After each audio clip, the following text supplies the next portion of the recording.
Orang banyak berkata, bukankah dia anak Yusuf dan Maria? Bukankah adik-adiknya bersama dengan kita? Lalu dari adik-adik yang disebut, saudara-saudara Yesus disebut, salah satunya adalah Yakobus. Siapa Yakobus? Yakobus adalah penulis surat Yakobus dalam Alkitab. Tetapi yang menarik, itu yang saya bilang, kenapa saya sebut Maria hebat. Karena Yakobus tidak pernah berkata bahwa dia adik Tuhan Yesus, betul? Karena kalau dia adik Tuhan Yesus, dia bergelar Habib, saudara. Keturunan langsung Habib, ya. Tetapi kalau saudara baca Yakobus pasal 1 dikatakan apa? Aku Yakobus, hamba Allah dan Tuhan kita Yesus Kristus. Dia menyebut Yesus sebagai Tuhan. Berarti Maria begitu hebat, dari kecil dia mendidik anak-anaknya yang lain dengan mengatakan, itu bukan kakak kamu, tetapi itu adalah kesempatan Tuhan bagiku untuk melahirkan Allah yang menjadi sama dengan manusia. Karena itu Yakobus tidak pernah berkata itulah kakakku.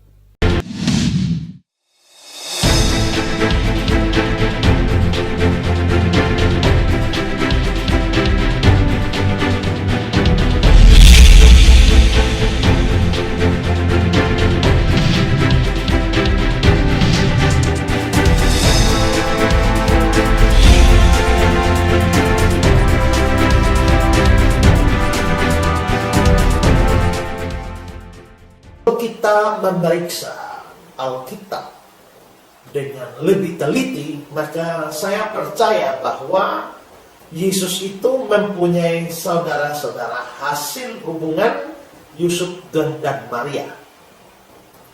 Dasar dalam Alkitab adalah bahwa kita melihat di Matius 13 ya, ayat 54 sampai 56 dikatakan, setibanya di tempat asalnya Yesus mengajar orang-orang di situ di rumah ibadah mereka.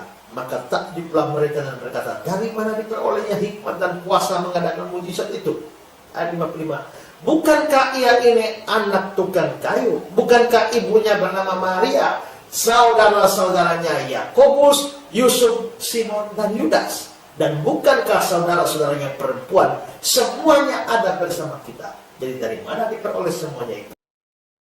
Di sini bukan hanya dikatakan bahwa Yesus punya saudara, laki-laki dan perempuan, tapi yang laki-lakinya dikasih nama Yakobus, Yusuf, Simon, dan Yudas. Alkitab memang mencatat bahwa Yesus mempunyai saudara-saudara.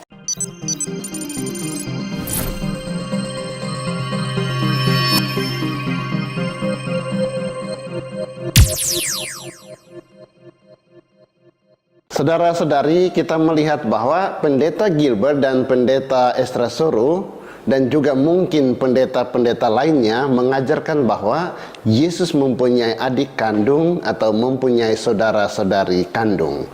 Jadi menurut pendeta Gilbert Lumendong dan pendeta Estrasoro, Bunda Maria selain mengandung dan melahirkan Yesus yang dikandung dari Roh Kudus, Bunda Maria juga mempunyai anak kandung dari hasil hubungan seksual dengan Yusuf. Teks-teks yang dikutip oleh pendeta Gilbert Lumendong dan pendeta Estrasoro untuk membenarkan ajarannya adalah teks-teks ini. Pertama, Matius bab 13 ayat 55. Bukankah ia ini anak tukang kayu? Bukankah ibunya bernama Maria dan saudara-saudaranya Yakobus, Yusuf, Simon, dan Yudas? Dan bukankah saudara-saudaranya perempuan semuanya ada bersama kita? Teks yang lain, Markus bab 3 ayat 31. Lalu datanglah ibu dan saudara-saudara Yesus.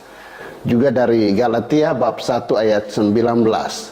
Tetapi aku, yaitu Paulus, tidak melihat seorang pun dari rasul-rasul lain kecuali Yakobus, saudara Tuhan Yesus.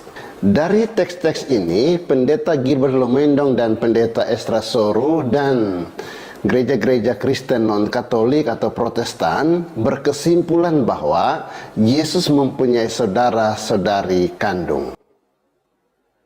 Konsekuensinya, Maria itu tidak tetap perawan sebab ia melahirkan anak-anak lain selain Yesus dari hubungan biologis dengan Yusuf.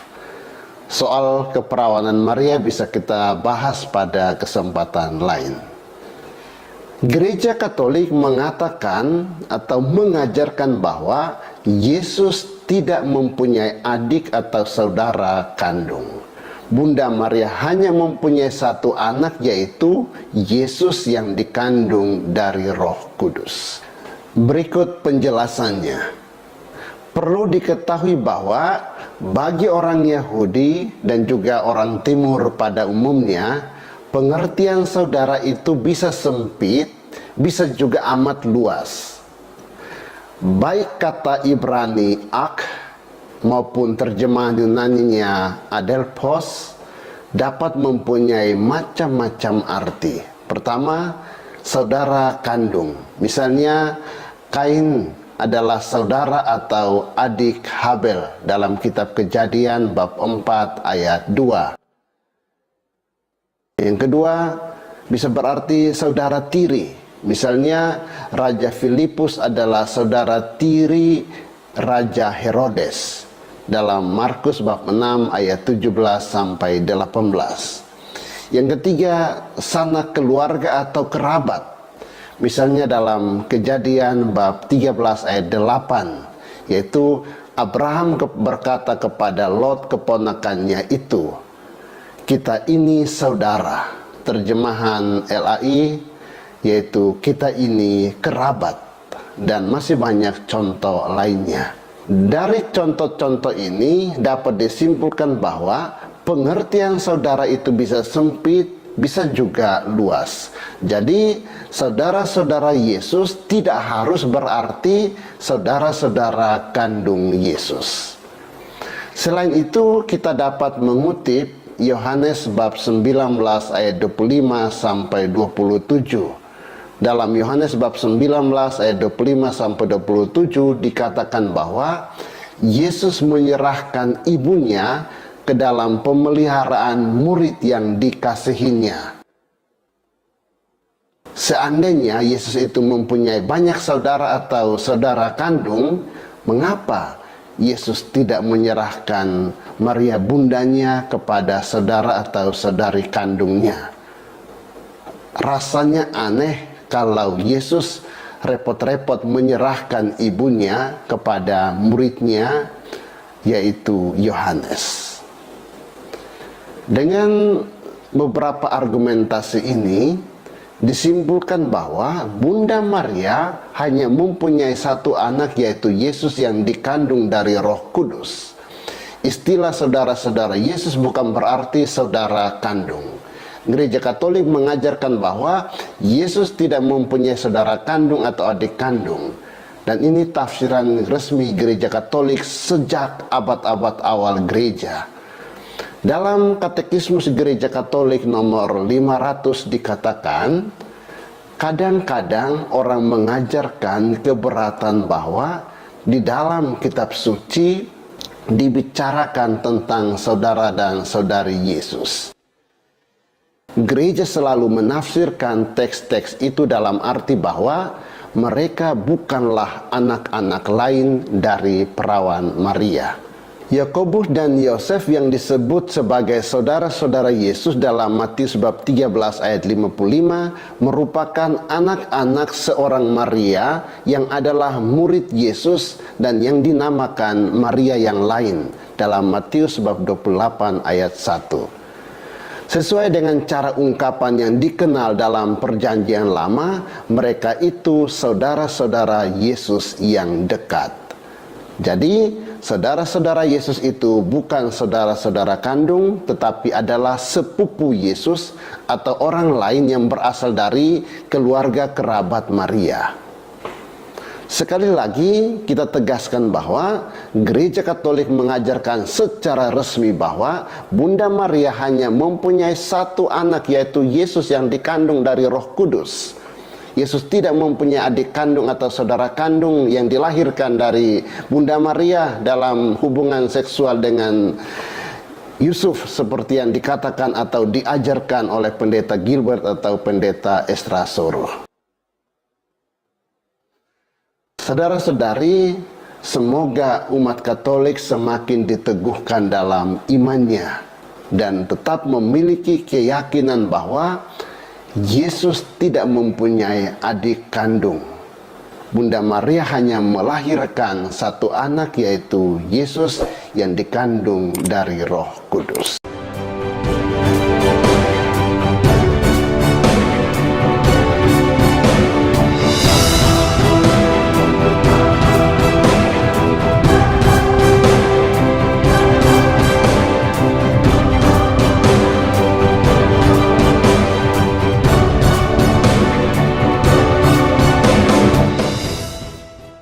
Saudara-saudara Yesus itu bukan saudara kandung, bukan. Itu tradisi setelah reformasi itu yang mengatakan saudara kandung itu, supaya Maria agak direndahkan gitu loh, karena teologi yang didasarkan atas teologi sentimen ya gitu. Pokoknya yang mirip-mirip Katolik dihapus semua gitu. Pada telur Paskah melok-melok Katolik. Makanya sekarang yang namanya teologi mental gitu itu sudah ditinggalkan. Itu teologi kebencian. Salah itu salah, brengsek itu ya brengsek, pekok ya tetap pekok walaupun untuk kita sendiri. Ini namanya kejujuran. Kalau seagama tidak mengajarkan kejujuran, kapan lagi kita bicara jujur? Kalau kita berdiri seperti ini, kita tidak akan bisa jadi bangsa yang maju. Fakta ini kemudian dikembangkan. Yesus menyerahkan ibunya kepada Yohanes. Padahal kalau dia punya saudara kandung, kenapa harus diserahkan pada orang lain? Itu bukti bahwa Yesus itu anak tunggal. Maria tidak memiliki anak lain setelah Yesus. Saksinya sekarang adalah Golden Gate, pintu gerbang emas di Yerusalem, yang sampai sekarang tertutup, tidak dibuka. Dalam nubuatan Yeskiel dan tulisan-tulisan para rabi dikatakan, pintu gerbang kemuliaan di mana Raja kemuliaan melewat, dan hanya untuk dia pintu itu tidak dibuka selama-lamanya. Ditafsirkan oleh teks-teks Kristen purba, itulah rahim Maria yang tidak melahirkan orang lain kecuali Yesus. Dan di bawah pintu gerbang emas di Yerusalem, Anda tanya kepada setiap orang Israel yang Kristen atau yang Muslim, kenapa di pintu gerbang emas ini kok ditutup, tidak dibuka sampai sekarang? Dan biasanya orang-orang tradisional akan menjawab, itu akan dibuka pada hari kiamat.